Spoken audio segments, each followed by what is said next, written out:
Jadi keunggulan pohon itu yang pertama, dia dapat menyerap karbon dioksida secara alami. Lalu ketika karbon itu terperangkap di dalam pohon, ketika kayu akan digunakan sebagai alat perabotan atau alat rumah tangga, jadi dapat selama karbon itu tersimpan di dalam kayu selama masa pakai, jadi dapat bertahan selama puluhan tahun. Nah, ketidakunggulannya itu ketika kayu terurai secara tidak teratur atau kayu dibakar, maka karbon yang terperangkap di dalam pohon itu akan keluar menjadi CO2 sehingga menghasilkan karbon dioksida. Jadi, keunggulan dan ketidakunggulan pohon yang kedua itu seperti keunggulannya. Ketika pohon dipanen dan diolah menjadi kayu untuk dijadikan bahan bangunan atau perabotan, karbon yang tersimpan di dalamnya itu akan terperangkap selama masa pakai produk. Jadi sebaliknya, bahan seperti beton dan baja justru menghasilkan emisi seperti CO2 yang besar selama proses produksinya.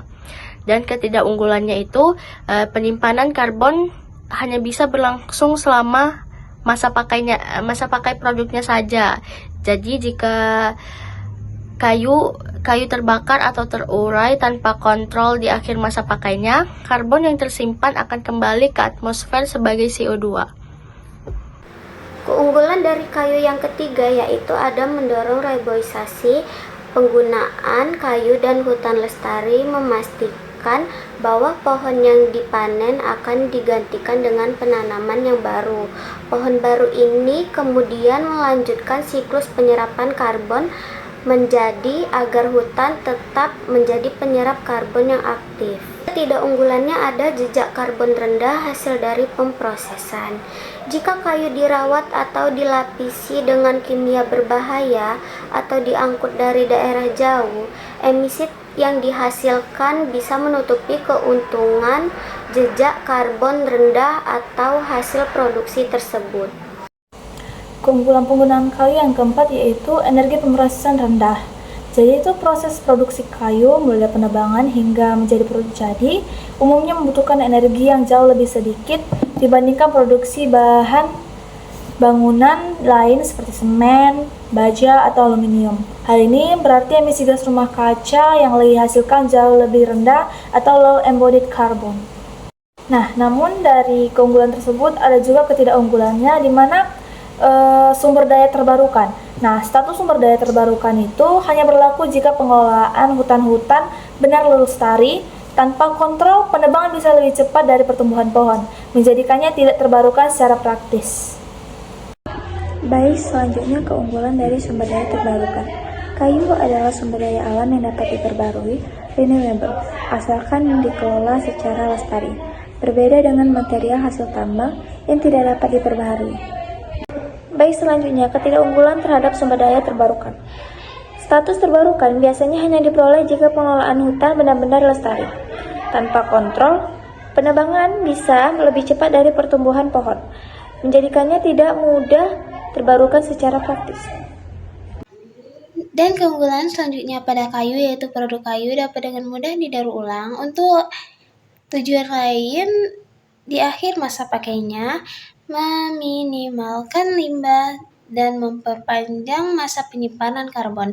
Tetapi tidak semua kayu dapat didaur ulang karena pengolahan ulang kayu membutuhkan energi dan bahan kimia seperti cat dan lem yang bisa menambah emisi pada kayu.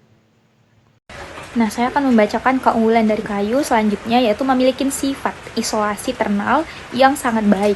Rongga-rongga udara alami dalam kayu membantu menjaga suhu di dalam ruangan.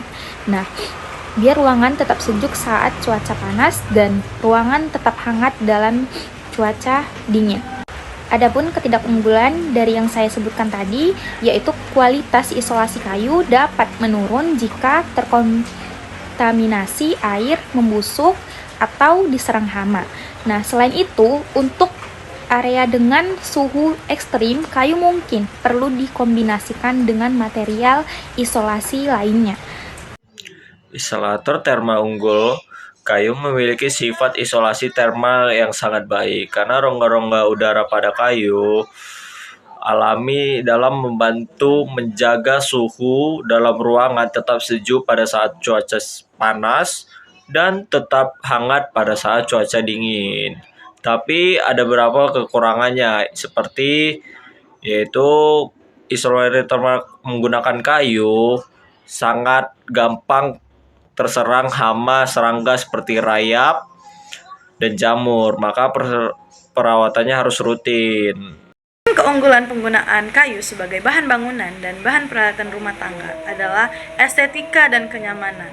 Jadi, tampilan dari kayu memberikan kesan alami, hangat, serta nyaman dan dapat meningkatkan kualitas hidup penghuninya.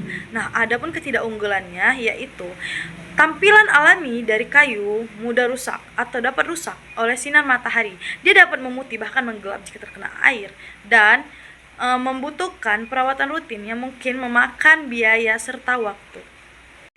Keunggulan yang ke-10 yaitu fleksibilitas desain, yang artinya kayu mudah dibentuk dan diolah, cocok untuk berbagai desain dari tradisional hingga modern.